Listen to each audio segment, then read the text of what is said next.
Iglesia Cristiana La Familia presenta un mensaje a la luz de la palabra,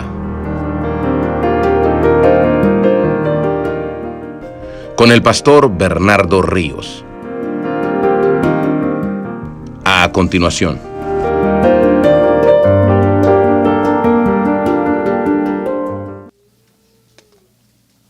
Versículo 14.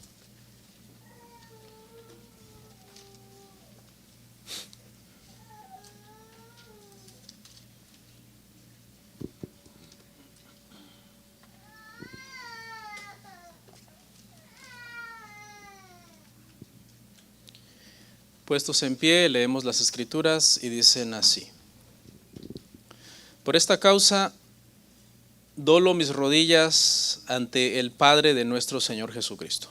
Vamos a orar.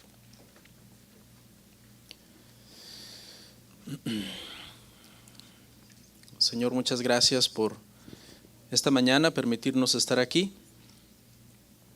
No es casualidad, nos has traído a todos con un propósito: adorarte, escuchar tu palabra, ser edificados,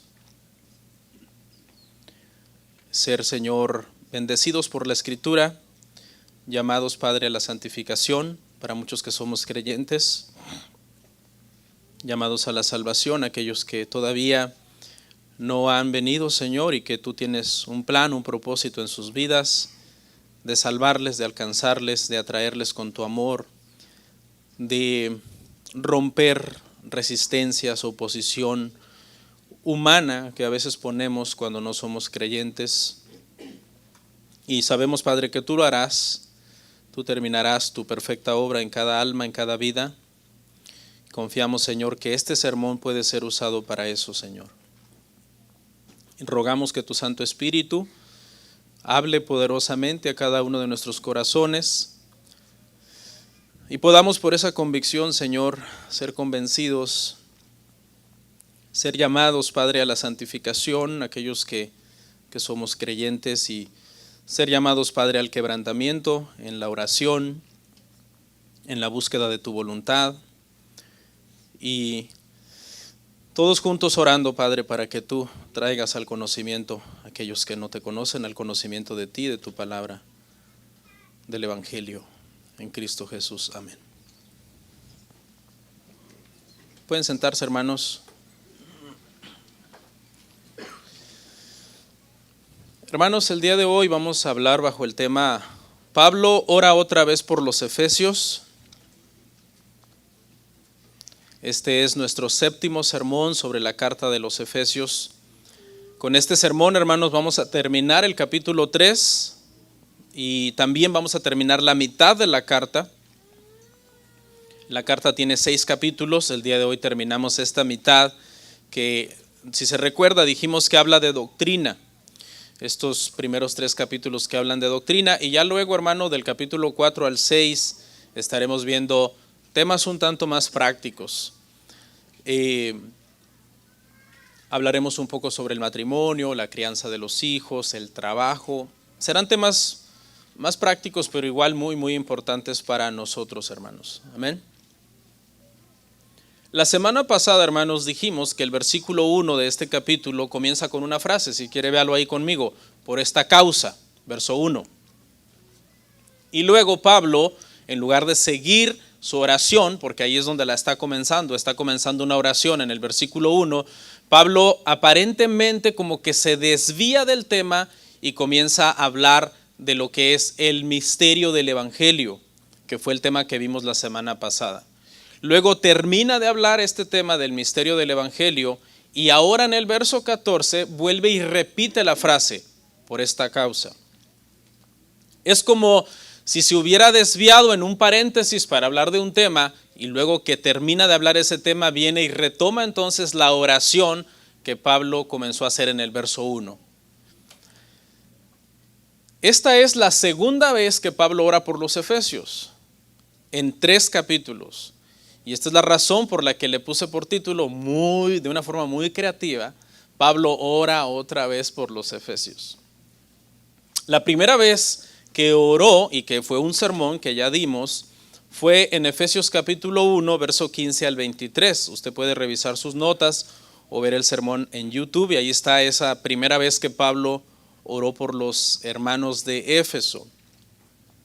Así que hoy, una de las primeras lecciones que creo puede venir a nuestra atención es la importancia de la oración. ¿Qué tan importante es orar?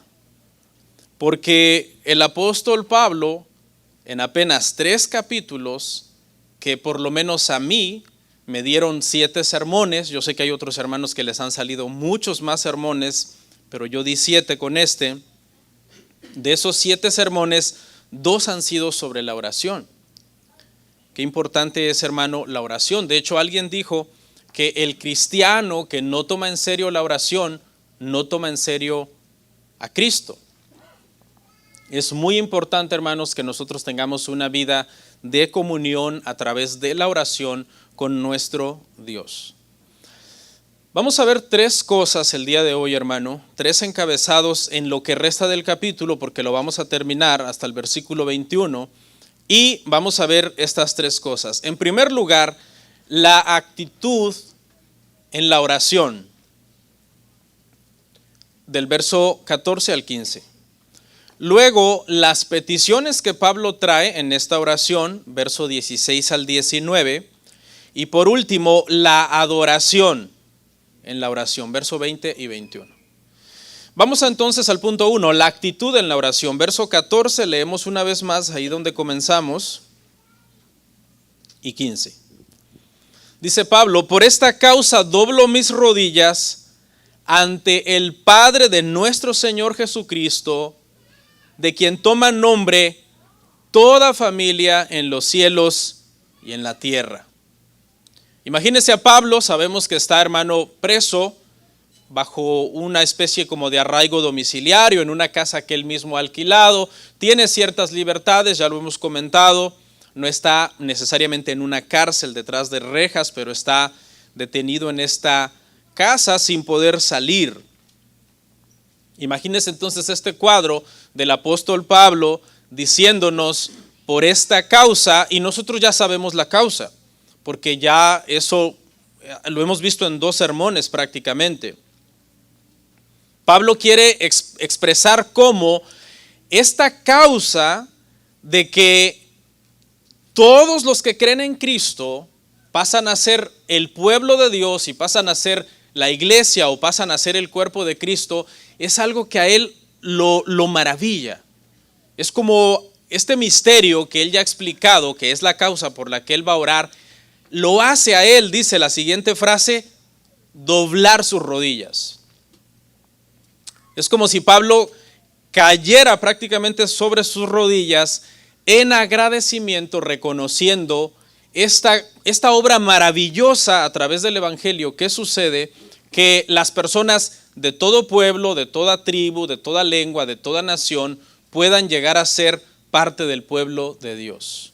Aquellos que somos de la fe, somos verdaderamente parte del linaje entonces de Abraham, como aprendimos en la clase pasada. Pablo no está diciendo aquí que siempre tenemos que orar de rodillas, aunque personalmente yo creo que si usted es una persona que ora, debe de saber que orar de rodillas es algo muy sublime, ¿verdad? Pero encontramos en las Escrituras personas orando no siempre de rodillas, como por ejemplo en Génesis 18:23 encontramos a Abraham intercediendo por Sodoma y Gomorra mientras camina con el Señor. ¿Podemos entonces salir a dar una caminata y orar mientras caminamos? Hay personas que acostumbran eso. Salen a caminar y aparte de que es bueno para su salud, dicen es un tiempo que lo uso para meditar, mirar la naturaleza y hablar con Dios. Y eso es bueno, está bien.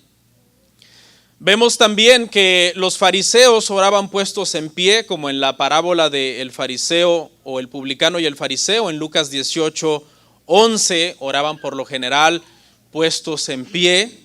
El Señor Jesucristo en su momento oró sobre su rostro, prácticamente más que arrodillado, su rostro estaba puesto en tierra, que es una expresión que se conoce postrado con el rostro en el suelo, en Mateo capítulo 26, versículo 39, que es una postura muy sublime también. Pablo no está diciendo cada vez que tengamos que orar tenemos que caer necesariamente de rodillas, pero personalmente sí creo que orar de rodillas es muy sublime. Si usted es una persona que practica la oración, si usted es una persona que ora, usted me imagino que algunas veces ante alguna situación, ya sea que leyendo las escrituras usted encontró algo que impactó su corazón, o ante una noticia que recibió, alguien le llamó y le dio una noticia por algo que quizás usted estuvo orando, a mí me ha pasado, y luego después es un impacto tan tremendo que es como si el cuerpo de uno se debilitara y prácticamente uno se rinde a Dios de rodillas. Personalmente me parece que orar de rodillas es algo muy sublime, pero Pablo no está diciendo, si no oras de rodillas no deberías de orar en absoluto. De hecho, se dice que los judíos por lo general oraban puestos en pie. Esa era la oración, como por lo general la oración del fariseo, que era como la más común. Pero en este momento Pablo entra a hacer una plegaria tan intensa por la iglesia, que él entiende que es el cuerpo de Cristo, que prácticamente se postra ante el Señor sobre sus rodillas. ¿Ante quién? Dice que está postrado, está arrodillado ante el Padre de nuestro Señor Jesucristo. Es importante que tengamos este entendimiento, hermano, de ante quién nos arrodillamos. Dice Hebreos que el que se acerca a Dios es necesario que crea que está postrado prácticamente delante de Dios. La oración no es una práctica entre usted y esa voz interior que lo está distrayendo mientras usted ora. ¿Sabe de qué estoy hablando? Esa voz que de repente te postras a orar y vivimos en un mundo tan ocupado y tan lleno de afanes que una voz te comienza a decir, apúrate que te tienes que ir a trabajar. O apúrate porque tienes que hacer otras cosas. Nuestra oración debe de ser una oración que nosotros tenemos entendimiento. Doblo mis rodillas ante Dios. Me estoy arrodillando ante Dios y sé que Dios está cerca, porque dice las escrituras, cercano está el Señor. ¿De quiénes? De los que le buscan. El Señor ha prometido en su palabra, siempre que nosotros nos acerquemos en oración con corazones sinceros delante de Él, Él va a estar ahí.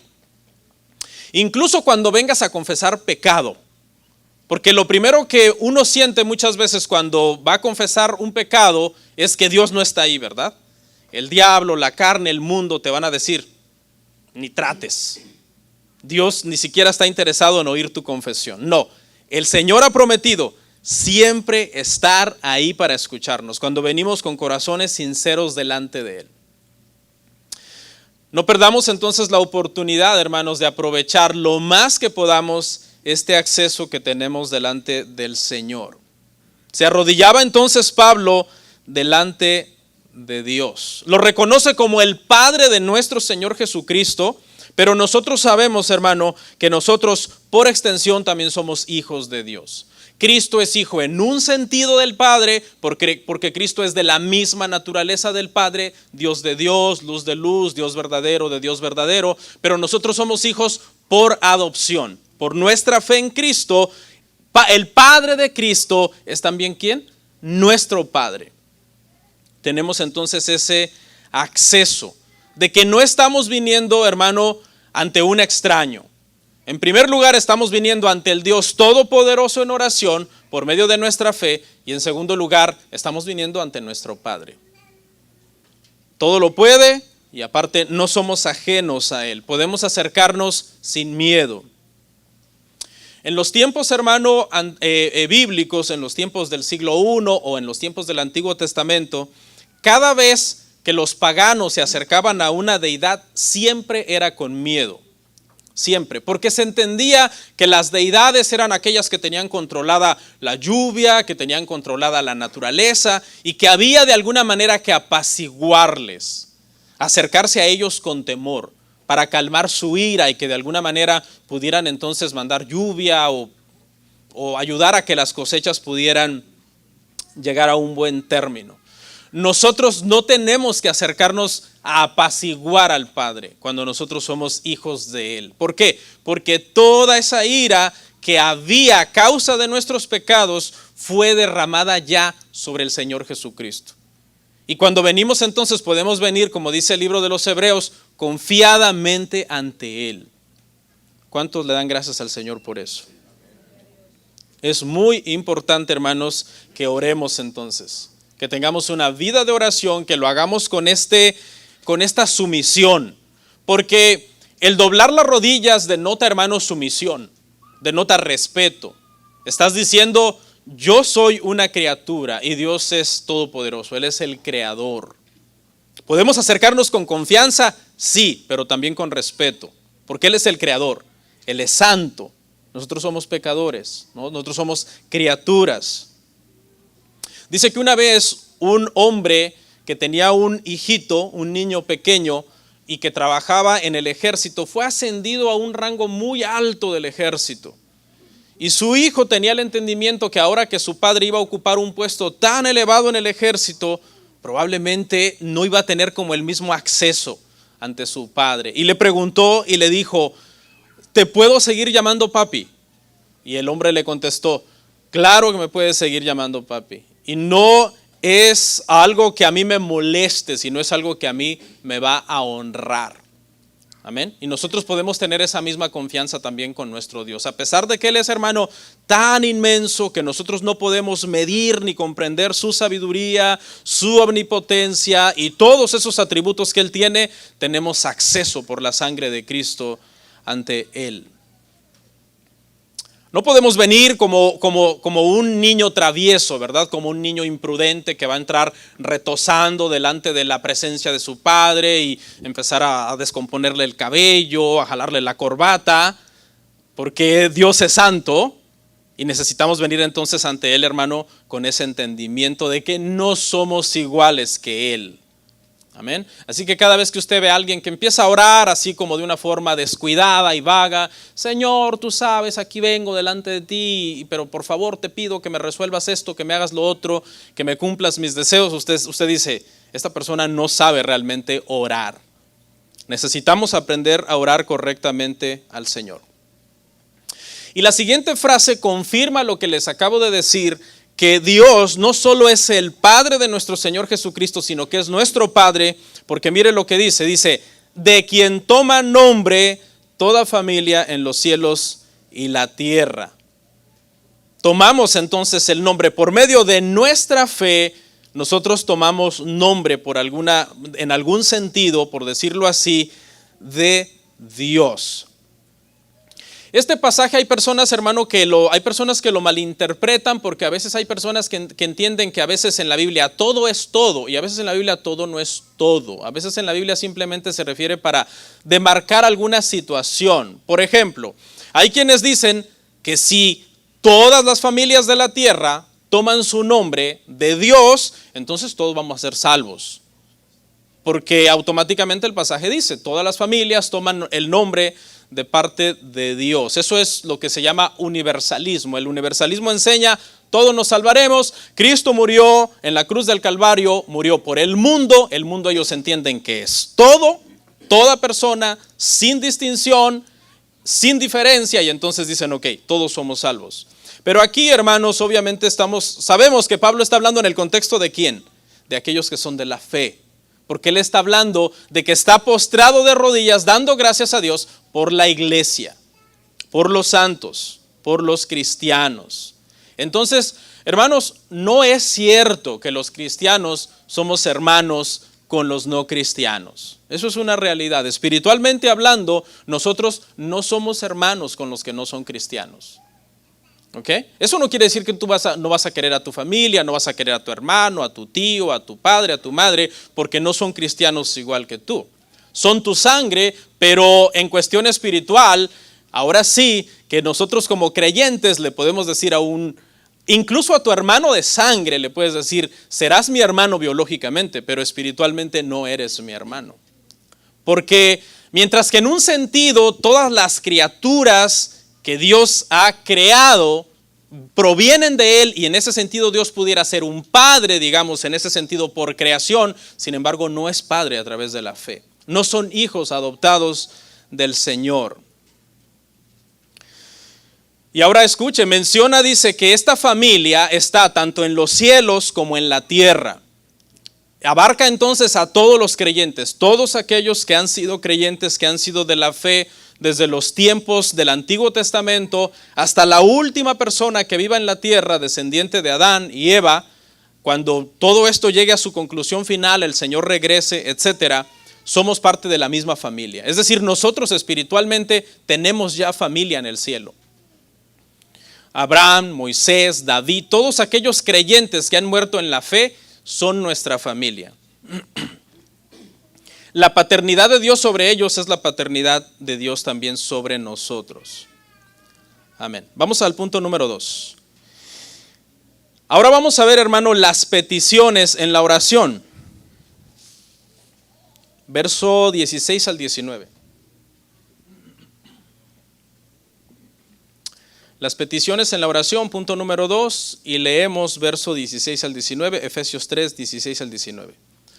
Para que os dé, conforme a las riquezas de su gloria, el ser fortalecidos con poder en el hombre interior por su espíritu, para que habite Cristo por la fe en vuestros corazones, a fin de que arraigados y cimentados en amor, seáis plenamente capaces de comprender con todos los santos cuál sea la anchura, la longitud, la profundidad y la altura, y de conocer el amor de Cristo que excede a todo conocimiento, para que seáis llenos de toda la plenitud de Dios.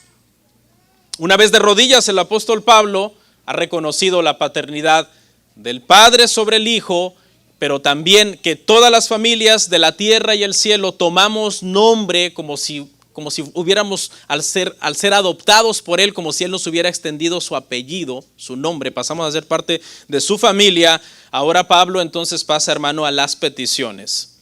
Si ve que esto está en concordancia con el Padre Nuestro, porque el Padre Nuestro, el Señor primero enseña que hay que reconocer a Dios, Padre nuestro que estás en el cielo, y es lo que está reconociendo aquí Pablo, Padre de nuestro Señor Jesucristo, y luego entonces el Padre Nuestro viene entonces con las peticiones. Y es lo mismo que está haciendo Pablo acá.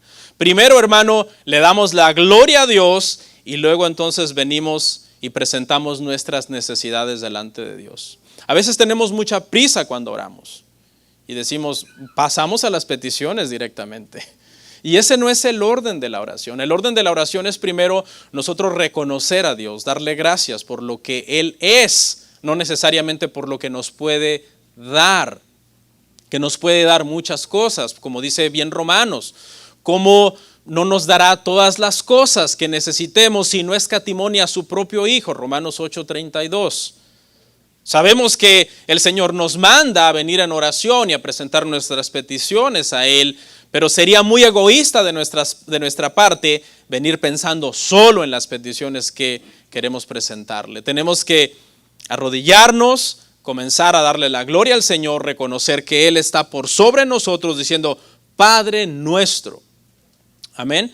Y después venimos entonces con nuestras necesidades. Y aquí Pablo, después de reconocer a Dios, comienza a presentar entonces las necesidades y dice, para que os dé conforme a las riquezas de su gloria. Nosotros sabemos, hermano, que materialmente hablando, Dios es el ser más rico del universo, ¿verdad? Materialmente hablando.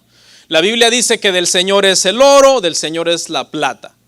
El Señor es dueño del universo y todo lo que el mundo contiene.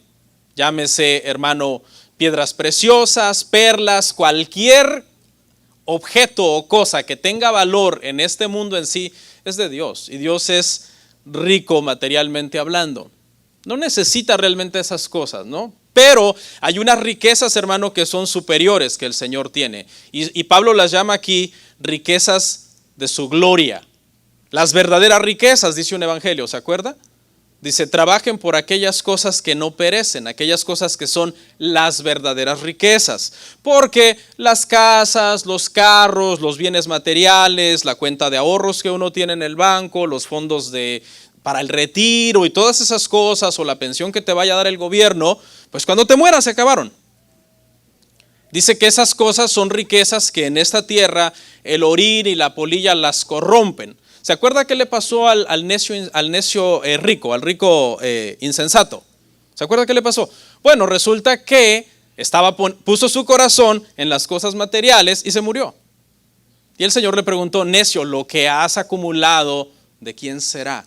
Entonces la Biblia nos habla, hermano, de unas riquezas que son las riquezas de la gloria de Dios, que son las riquezas verdaderas, que son riquezas espirituales, que son superiores que las riquezas materiales, porque las riquezas espirituales no pueden ser destruidas, nada las destruye. Y Pablo ya ha estado mencionando estas riquezas. Por ejemplo, en Efesios 1:4 dijo que es el haber sido escogidos por Dios. El haber sido escogidos por Dios. En Efesios capítulo 1, verso 10 y Efesios 2 del 1 al 10, dijo que otra riqueza es el haber sido salvado por Cristo. En Efesios capítulo 1, versículo 13 dijo que una riqueza es el haber sido sellados por el Espíritu Santo para el día de nuestra redención. Entonces, hermano, la salvación, la comunión con Dios, la oración, la fe, el temor a Dios, la sabiduría que viene como producto de temer a Dios, etcétera, eso es lo que en la Biblia son llamadas las verdaderas riquezas, las riquezas de la gloria del Señor. No me malentienda, hermano, yo no estoy diciendo que está mal tener cosas materiales.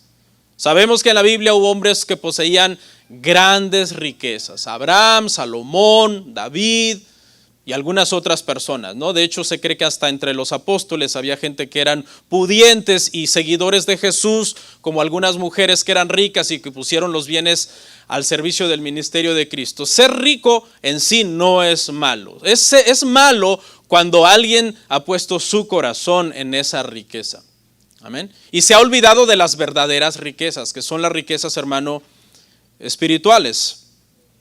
Por ejemplo, mire lo que dijo el apóstol Pablo de aquellos, hermanos, que ponen su corazón en las riquezas materiales y se olvidan de las verdaderas riquezas. En 1 de Timoteo capítulo 6, versículo 7, el apóstol Pablo dijo esto, dijo: porque nada hemos traído a este mundo y sin duda nada podremos sacar. Que está muy bien en contexto con lo que dijo Job: desnudo salí del vientre de mi madre y desnudo volveré allá. ¿Ok? Entonces, muy importante, lo que Pablo está pidiendo aquí, hermano, por los cristianos dentro de las peticiones, que hace varias, vamos a ir viendo una por una, es, hermano, que nosotros tengamos un entendimiento como creyentes de cuáles son las verdaderas riquezas, que son las riquezas de la gloria de Dios. Por ejemplo, esto que estamos haciendo aquí en este momento de estar reunidos en la iglesia es una riqueza espiritual.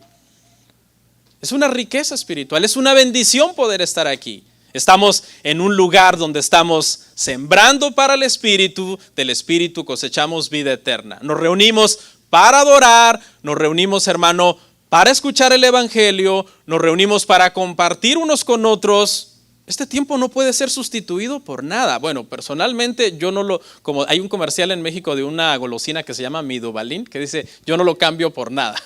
O sea, el reunirme, el poder orar, el poder abrir las escrituras, conocer a Dios a través de su palabra, amén, el poder crecer espiritualmente, el poder ver a través de los años cómo has evolucionado, has madurado, has crecido para parecerte más al Señor. Esas son las verdaderas riquezas y esas nadie nos las puede quitar. Pero las cosas materiales realmente, hermano, se perderán en su momento. No van a estar ahí para siempre. Y luego dice: el ser fortalecidos con poder en el hombre interior por su espíritu. Vea, primeramente, dice Pablo, que disciernan cuáles son las verdaderas riquezas, las riquezas de su gloria. Ahora, en segundo lugar, que sean fortalecidos en el hombre interior por el Espíritu de Dios. ¿Cuál es el hombre interior, hermano? Bueno, el hombre interior es esa parte de nosotros, hermano, que no es necesariamente la parte física. En nuestra parte física también necesitamos fortaleza, ¿verdad? Si yo no tuviera nada de fuerzas en lo físico, ahorita no podría estar parado aquí. Necesito que Dios me dé fuerzas en lo físico, ¿ok? Necesitamos que Dios, por ejemplo, nos dé salud, nos dé economía, porque no es malo la economía, repito, para poder vivir, para poder pagar nuestras cuentas. Pablo Pablo se preocupaba por el hombre exterior de los hermanos y lo podemos ver en la Escritura. Por eso es que cuando había enfermos, Pablo oraba por ellos. Se preocupaba por su salud, por su físico, por su cuerpo. Oraba por los enfermos. Cuando los veía pasando necesidad económica, se preocupaba por ellos también. Para que su hombre exterior pudiera alimentarse, pudiera tener ropa, recogía ofrendas y los llevaba a los pobres. El hombre exterior importa, claro que sí. No tenga ese concepto, hermano, de que el cuerpo es malo, ¿no? Una especie de filosofía griega que se metió dentro de la iglesia en los primeros siglos y comenzó a enseñar como que el cuerpo es malo, ¿no? Decían los dualistas, todo lo que es espiritual o espíritu es bueno y lo que es materia es malo. Y todo lo que hagas en el cuerpo no afecta al espíritu. Y ahí fue que algunos, por ejemplo, comenzaron a caer en pecados horribles porque decían lo que se hace en el cuerpo no afecta al espíritu. Claro que importa y el cuerpo es importante. Y qué bueno que Dios nos da salud y nos da economía para satisfacer algunas necesidades que nosotros tenemos. Pregunta, ¿pero siempre el hombre exterior va a estar bien? No. El hombre exterior no siempre va a estar bien. El hombre exterior, tu persona, está ¿en qué? En un proceso de desgaste. Estamos desgastándonos, estamos envejeciendo, vamos rumbo a la enfermedad, a la muerte. Económicamente no siempre las cosas salen bien, económicamente a veces se pierde, económicamente a veces se pasa por necesidad. Entonces Pablo sabe que aunque él tiene que pedir por el hombre exterior, él sabe que de alguna manera en el hombre exterior va a haber sufrimiento porque vivimos ¿en qué? En un mundo caído, ¿sí o no? Aparte de que vives en un mundo caído, tú todavía no has sido glorificado. Entonces Pablo viene y pide por el hombre interior, hermano. El hombre interior. ¿Para qué? Para que pase lo que pase en tu hombre exterior, la fe te sostenga. La fe te sostiene cuando tu hombre interior, tu fe está puesta en Cristo. Yo he estado ahí con muchas personas cuando han estado bien enfermos o pasando una situación y llegas a verlos y están en una cama y no se pueden levantar y dicen, pero gloria a Dios. ¿Qué tienen fortalecidos esos hermanos? El hombre interior. El Espíritu Santo los está sosteniendo porque mire lo que dice, le pido a Dios que entiendan cuáles son las verdaderas riquezas. Y también que sean fortalecidos en su hombre interior. Hermanos, es que necesitamos fuerzas para seguir adelante, ¿o no? Y muchas veces no son fuerzas físicas. Porque tú puedes ser un joven de 25 años en el evangelio y un día, domingo, sentir que pesas 1 tonelada y que no te quieres levantar para ir a la iglesia. ¿Qué necesitas fortalecer ahí? Tu hombre interior. Tiene que haber algo dentro de ti que el Espíritu Santo está generando ese deseo de poder vencer ese desánimo que en algún momento ha llegado a tu vida. Hermanos, los cristianos a veces pasamos por desánimo. Eso es una realidad. Porque como aprendimos en Eclesiastés, la vida a veces se siente cíclica, se siente repetitiva, se siente monótona. Tiende a uno a llegar como al hartazgo, al aburrimiento. Una vez más lo mismo, otra vez lo mismo, otro domingo de iglesia, otro domingo de ir a cantar con los hermanos, otro domingo de ir a escuchar un sermón. Y como que el espíritu, el alma de uno se puede como comenzar a angustiar. Y ahí es donde uno, hermano, necesita fortaleza en el hombre interior. Quizás a ti te ha pasado y dices, creo que es tiempo de dejar de servir a Dios. Creo que es tiempo de dejar la iglesia y comenzar a buscar otros rumbos en mi vida. ¿Por qué? A lo mejor tú dices, me convertí hace 25 años, tengo 25 años asistiendo a una iglesia los domingos. ¿Cuál es el propósito? ¿Por qué sigo haciendo esto? Bueno, si andas espiritualmente seguramente te estás preguntando todo eso y un montón de pensamientos e ideologías te están envenenando, ¿no? Pero eso no excluye que los que andan bien espiritualmente puedan tener pensamientos así. Por eso necesitamos, hermanos, ser fortalecidos en el hombre interior. Y por eso la oración, la lectura de las Escrituras es tan importante para nuestras vidas, hermano. Y es una receta tan simple que a veces se menosprecia, ¿sí o no? Alguien viene con un desánimo, te pide un consejo y le dices, hermano, está orando y leyendo la Biblia. Y, ay, por favor, no me diga eso, dígame otra cosa. Dígame algo que me levante. Esa reacción significa que no está orando ni leyendo la Biblia.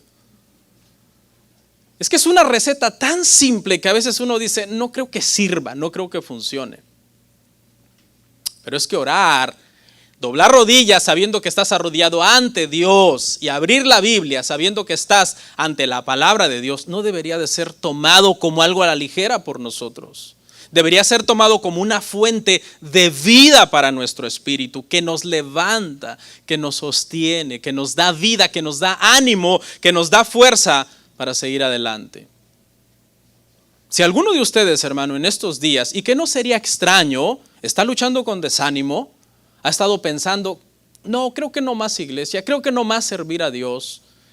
Quiero decirte que no es algo increíble que tú pienses eso en un momento determinado de tu vida. No es algo por lo cual deberíamos de apedrearte, porque eres humano. ¿Ok? Pero sí es algo que tú no deberías dejar que te saque de las cosas de Dios. El otro día me encontré por ahí con un video. Dos muchachas que habían sido criadas en la iglesia desde pequeñas y llegó un momento en su vida, por ahí los 23, 24, 25 años, que dejaron la iglesia. Y estaban comentando en un video cómo eran sus domingos ahora. Estaban comparando sus domingos antes cuando eran cristianas con sus domingos ahora que ya habían decidido no más iglesia en mi vida. Y comenzaron a decir cosas como, por ejemplo, haciendo un contraste entre el antes y el ahora. Y decían, bueno, antes nos teníamos que levantar de madrugada todos los domingos porque servían en la alabanza. Me parece que una en multimedia, la otra en la alabanza. Decía, antes teníamos que levantarnos temprano los domingos y hoy ya no tenemos que madrugar. Luego dijeron, antes teníamos que ir por fuerza a la iglesia y hoy pues podemos ir a donde querramos el domingo. Podemos ir a las tiendas, podemos hacer lo que... ¿verdad? Cualquier otra cosa que no implique ir a la iglesia. Antes nos exigían un cierto código de vestimenta en la iglesia y hoy nos podemos vestir como se nos dé la gana. Y estaban dialogando en un video, unos 7, 8 minutos, estaban dialogando. Y al final se preguntaron la una a la otra y dijeron, oye, ¿y tú extrañas la iglesia? ¿Y sabe qué dijeron? Sí. O sea, aún el espíritu dentro de nosotros sabe que hacer lo correcto es lo correcto, aunque la carne te diga no lo hagas.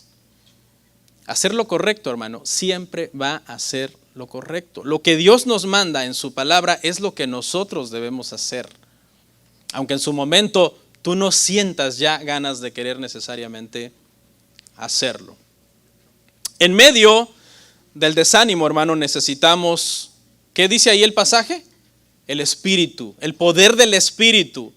O sea, no son fuerzas naturales, porque la palabra griega ahí para poder es dunamis y significa fuerza violenta, algo milagroso, una fuerza milagrosa y violenta que te va como a asistir para hacer algo que en tu humanidad no podrías hacer.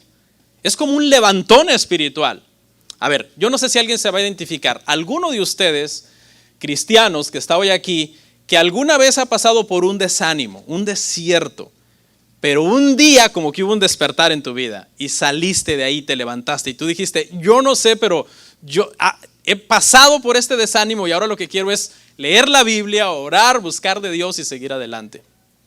No sé si alguien se identifica con eso, pero es algo, hermano, milagroso, es algo que solo el Espíritu Santo puede hacer dentro de nosotros en nuestras vidas. Bueno, ¿para qué? ¿Para qué todo esto? Bueno, para que habite Cristo por la fe en vuestros corazones. Para que habite Cristo por la fe en vuestros corazones. Ahora, Cristo ya habita en nosotros desde el momento en que nosotros nacemos de nuevo. El Señor viene, hace morada en nuestra vida, Cristo habita en nosotros. Pero este pasaje lo que implica es para que Cristo habite de una forma que al estar habitando en nosotros, nuestra forma de vivir lo glorifique a Él. ¿Sí? Porque cuando nosotros, hermanos, somos cristianos y Cristo habita en nosotros y tenemos una vida licenciosa, andando en pecado, ¿qué estamos trayendo a Cristo que habita dentro de nosotros? Vergüenza. Un autor comparó este pasaje, hermano, lo representó como cuando alguien llega a vivir a una casa Y entonces comienza a ir cuarto por cuarto para acondicionar esa casa para poder vivir cómodamente. Entonces es como si Cristo llegara a nuestras vidas cuando nosotros nos convertimos, pero ¿qué tiene que hacer Cristo en varias partes de nuestra vida? Limpieza, hermanos, aseo, para que Él se pueda acomodar, porque Él es santo. Nosotros venimos del pecado de hacer muchas cosas que a Él no le agradan. Él entra en nosotros y tiene que hacer un proceso entonces de limpieza. Y un autor lo ilustró de esta manera. Dice, Cristo llega a la biblioteca de la casa, que es nuestra mente, encuentra basura de toda clase, ¿verdad? Porque nuestros pensamientos, usted sabe, hermano, a veces cuánta basura acumulamos. Y entonces Cristo toma esas cosas que no le permiten sentarse en esa biblioteca, las echa en el bote de la basura y las reemplaza, ¿no? Las reemplaza con su palabra, con pensamientos, como dice Filipenses 4:8, que vamos a llegar ahí, en esto pensad, cosas buenas, ¿no? En lo virtuoso, etc. Luego Cristo llega al comedor, que en este caso representa como el lugar de los apetitos. Lo que encuentra ahí en ese comedor de esa casa son lujuria, materialismo. Cristo comienza a trabajar para quitar esos sentimientos, sustituirlos por algo bueno, como por ejemplo generosidad, amor, etcétera, y pone hambre en nosotros de buenas cosas, de buenos deseos, porque nuestros deseos sin Cristo, hermano, cuando no veníamos a Él, estaban inclinados a lo malo. Éramos, como dijimos en un pasaje anterior, esclavos de nuestros deseos. Todo lo que nuestra carne quería, nosotros le dábamos satisfacción. Luego pasa a la sala de la amistad. Estamos hablando de una analogía de Cristo recorriendo nuestro cuerpo cuarto por cuarto para poderse instalar bien, para poder habitar por la fe en nuestros corazones de una manera permanente. Y en esa sala de las amistades, pues el Señor encuentra compañías, actividades mundanas que a Él no le agradan, las quita, las cambia por su compañía, las cambia por compañías de cristianos que nos puedan edificar, que nos puedan ayudar en nuestro crecimiento espiritual. Y entonces, una vez que Cristo ha recorrido nuestras vidas, limpiando las áreas de nuestra vida que a Él no le agradan, entonces Él se instala y entonces está en nuestros corazones, haciendo una residencia permanente en nosotros. Vea cómo lleva el orden de las peticiones de Pablo, llevan un orden, hermano. Aprendan a conocer cuáles son las verdaderas riquezas, las riquezas de la gloria de Dios, que sean ustedes fortalecidos en el espíritu, en su hombre interior, y también que por esa fe Cristo habite plenamente en ustedes. ¿De qué es de lo que está hablando aquí, hermano? Está hablando prácticamente de una llenura total en nuestra vida. Mire la frase que sigue. Bueno, a fin de que arraigados y cimentados en amor, seáis plenamente capaces de comprender con todos los santos cuál sea la anchura, la longitud, la profundidad y la altura, y de conocer el amor de Cristo. Es un amor que excede todo conocimiento, es un amor que nosotros no alcanzamos a comprender. Y el apóstol Pablo en esta parte, hermano, pasa como a hacer un llamado. Si mirasen al cielo, ¿no? La altura, si mirasen a las profundidades del océano, si mirasen a los extremos, a ambos lados, al horizonte al norte, al horizonte al sur, y trataran de comprender esas distancias en su humanidad, les tengo una noticia: el amor de Cristo excede todo eso. El amor de Cristo es mayor que todo eso. No es un amor humano, es un amor divino, ¿no? El que el Señor tiene por nosotros. No es un amor deficiente. El amor de los seres humanos siempre va a ser deficiente. Siempre. Nadie nos puede amar a nosotros como Cristo. Por eso es que es el amor más alto, el amor más ancho, el amor más profundo. De hecho, en Romanos, Pablo, utilizando una expresión parecida, dijo que es un amor tan grande, tan poderoso, tan fuerte, que nadie nos puede separar del amor de Cristo, ¿no? Incluso los seres más amados en algún momento determinado no nos pueden amar a nosotros como Cristo nos ama. ¿Quiénes son los seres que por lo general nosotros los seres humanos amamos más, hermano? Por lo general, alguien que me ayude. Tenga cuidado qué dice, porque puede ser usado en su contra, ¿eh? Mi mamá. Cuidado. Especialmente si estás junto a tu esposa. La Biblia dice que el ser que más debe amar un hombre es su esposa, ¿no? El ser que más debe amar un hombre es su esposa. Y luego sabemos por lógica, hermano, los que somos padres, que son los hijos. Uno se desvive por los hijos, ¿no? Les da uno mucho amor a los hijos. Bueno, el amor de Cristo es superior, hermano, que esos dos tipos de amor. Que esos dos tipos de amor tan profundo que uno siente. Amén. De hecho, hay una historia de un hombre que podría ilustrar quizás esto que le estoy hablando, comparándolo con el amor de Cristo. Se dice que un hombre, hermanos, estuvo en un campo de concentración, sufrió muchísimo, sufrió tortura, pero sobrevivió. Era un hombre muy resiliente y aguantó y bueno, sobrevivió. Fue liberado de ese campo de concentración. Un tiempo después, mientras estaba en libertad, sin querer queriendo, se dio cuenta que era su hijo, había sido su hijo el que lo había denunciado para que fuera puesto en ese campo de concentración. Bueno, la noticia fue de tanto impacto para él y de tanto dolor, tanta pena embargó su alma, que el hombre no pudo manejar ese sentimiento y se mató. ¿Y cuál es la lección, hermano? La lección es que este hombre aguantó los peores tratos de muchos hombres que le hicieron muchísimo daño, pero cuando se dio cuenta que un ser al que él amaba profundamente lo había traicionado, no pudo con eso y prefirió quitarse la vida.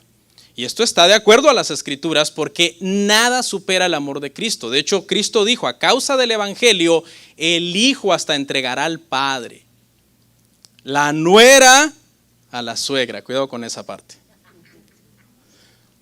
Es que nada supera, hermanos, el amor de Cristo. Una de las razones que muchos matrimonios fracasan, hermano, es porque centran mucho su relación en el amor mutuo entre ellos dos. No, nuestro amor, yo te amo a ti sobre todas las cosas, pero incluso aún sobre Dios. Y eso es un problema. ¿Ok? Para que un matrimonio, hermano, funcione y el amor sea de verdad un amor sano, yo tengo que amar más a Cristo que a mi esposa. Y ella también tiene que amar a Cristo más que a mí. ¿Ok? Si mi esposa me dice, yo te amo más que a Cristo, yo diría, tú no eres cristiana. ¿No? Porque sabemos que el amor de Cristo, hermanos, es verdaderamente el amor más grande y más poderoso que existe. ¿Hasta dónde amamos los humanos? Muchas veces amamos hasta donde nos ofenden. ¿Sí o no? Todo va bien con una amistad hasta que un día te ofende. De ahí ya mucha gente ya no ama.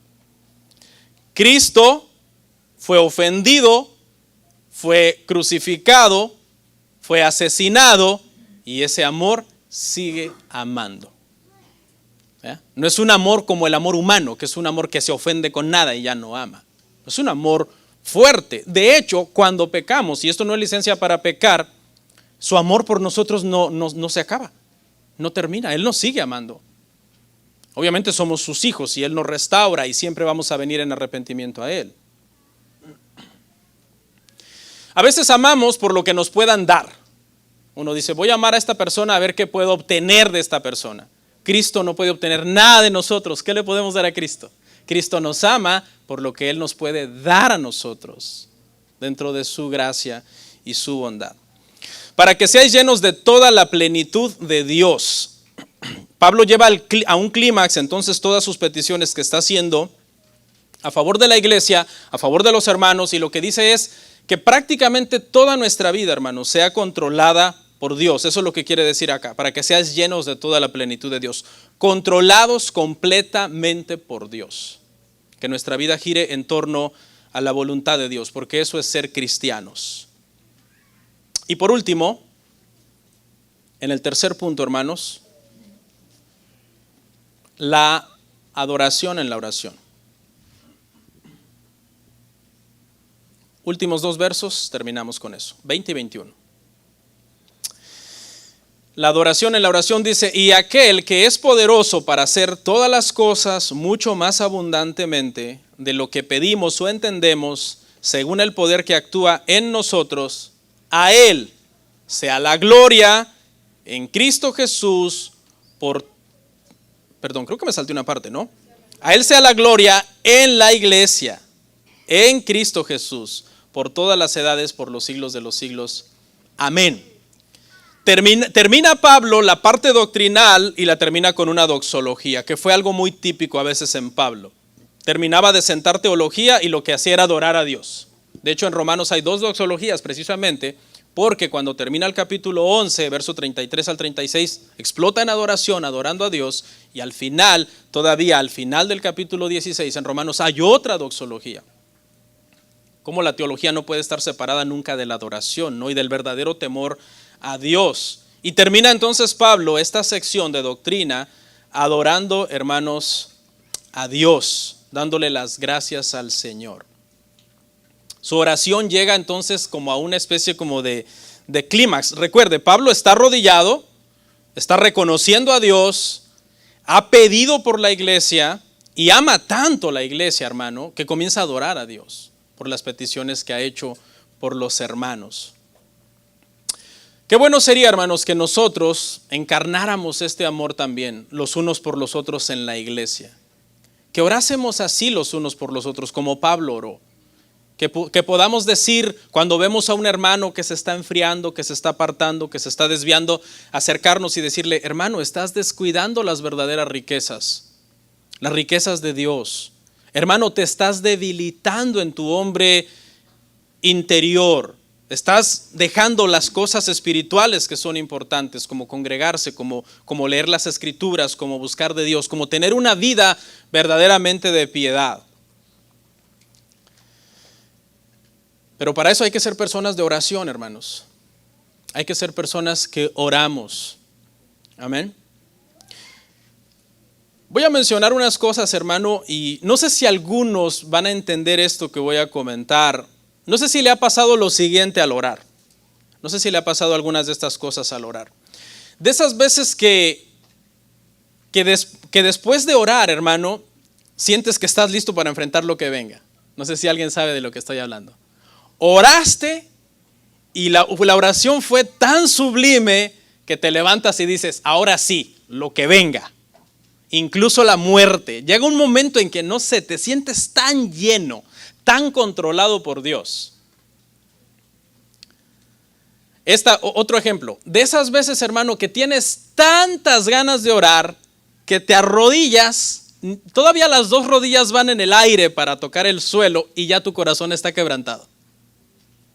Apenas comienzas a abrir los labios, tu corazón comienza a quebrantarse. Por lo general, a mí, cuando hay un quebrantamiento, casi siempre lo expreso en un lloro involuntario, que no es que yo diga: ay, ahorita voy a derramar unas lágrimas de cocodrilo, ¿no? Sino que es algo espontáneo que simplemente fluye. Pero no sé si alguien sabe de qué estoy hablando. Le he dado 2 ejemplos.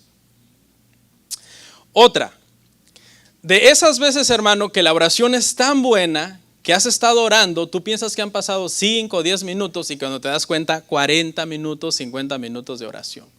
Pero es porque estuviste como metido en un tiempo tan rico, tan delicioso con Dios que el tiempo se te fue.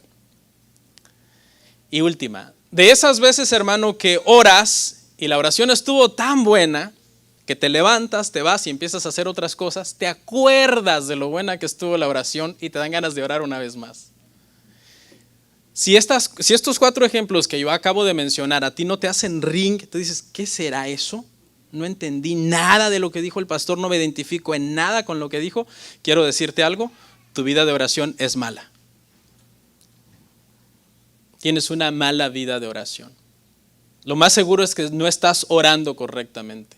Porque si tú estás orando correctamente alguna vez, quizás no siempre, pero algunas veces, sientes y pasan este tipo de cosas al orar. De hecho, puedes tener un quebrantamiento tan profundo en la oración que te dura horas el quebrantamiento, incluso días. 2, 3 días después te acuerdas de ese quebrantamiento y cuando te das cuenta, tu alma está una vez más quebrantada delante de Dios. Es algo hermoso, es algo que si tú no lo has hecho, si tú no tienes una vida de oración así, te estás perdiendo una bendición. Y aquel que es poderoso para hacer todas las cosas mucho más abundantemente de lo que pedimos o entendemos, según el poder que actúa en nosotros. Este pasaje quiere decir, hermano, que cuando somos llenos, entonces completamente llenos de Dios, controlados por Dios, Dios nos va a usar, hermano. Vamos a ser como esos instrumentos de honra en su mano, en los cuales Él va a depositar su tesoro y podemos ser de bendición para otros. Podemos orar por los demás, enseñarle el evangelio a los demás, incluso ser una buena influencia para los demás. Con solo tu conducta, tú puedes ser una buena influencia para los demás. Dios nos puede usar poderosamente, hermano. Muchas veces, hermano, caemos en una especie como de frialdad espiritual en donde entendemos que Dios es soberano, que Él ya lo hizo todo, que no tendría yo ni por qué orar, ni por qué evangelizar, ni por qué esforzarme. Eso es malo.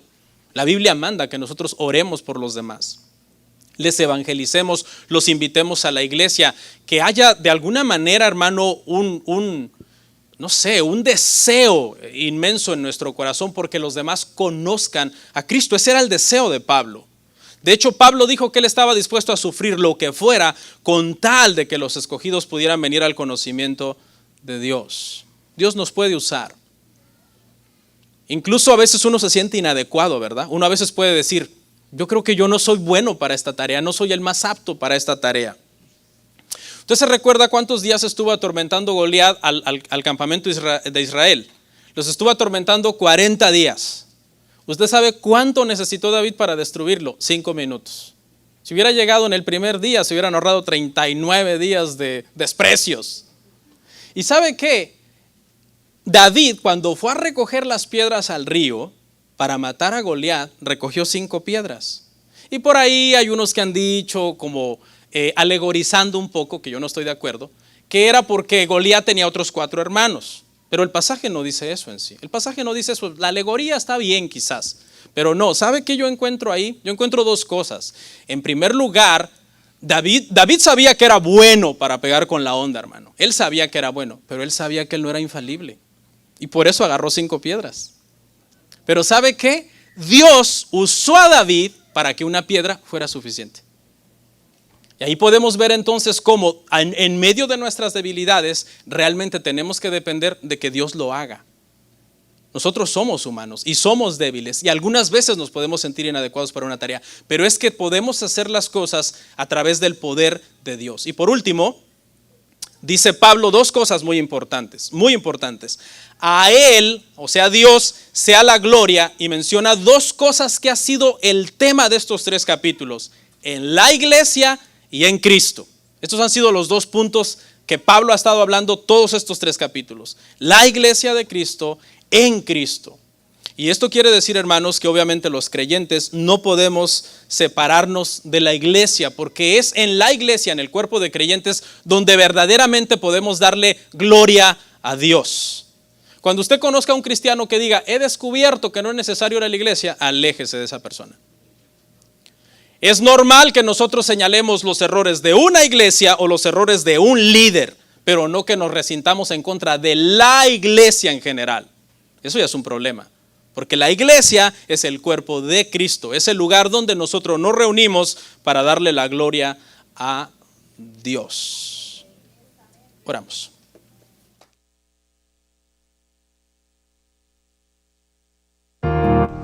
Comparte, suscríbete, dale like. Gracias por tu sintonía. Hasta la próxima. Bendiciones.